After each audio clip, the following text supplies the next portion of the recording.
రాజీపేట గ్రామం. నా పేరు ప్రసాద్.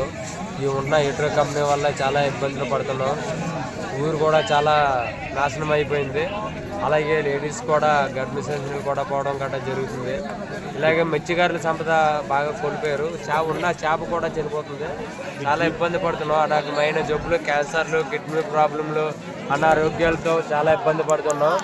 అలాగే ఇలాగ బల్ట్రాక్స్ వస్తుందని మేము భూములు ఇవ్వలేదు.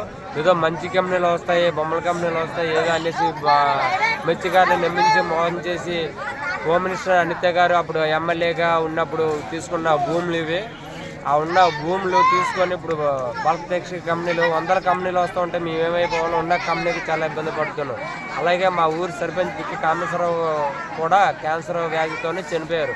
ఈ కంపెనీ వచ్చిన వాయువు, నీటి పొల్యూషన్ గట్రా అయిపోయి మత్స్యకారుల సంపద ఇలా చనిపోతుంది. చాలా ఇబ్బంది పడుతున్నాం. చేపలు పట్టడం లేదు. నానాకమైన జబ్బులు, పాలు, ముడుకులు, జలుబులు ఇలాంటివి చాలా బాధాకరమైన విషయం. ఇలాగే ఊరు నుండేసిపోతే మేము ఎక్కడ బతకాలి, ఎలా బతకాలి ఎక్కడ మేము బతకలేము, చేయలేము. మా ఊరు మాకు ఉంచితే చాలు. అనిత మా గంగమ్మ ఇస్తే చాలు. మన హోమ్ మినిస్టర్ అనిత గారు చాలా రాజీపేట ఆడపిల్లను నేను అనేసి ఇలా చాలా గర్వంగా చెప్పుకుంటేవారు.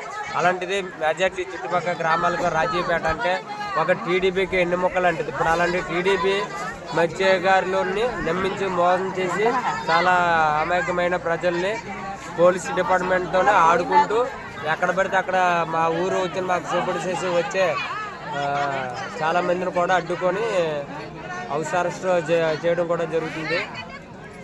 ఈ చంద్రబాబు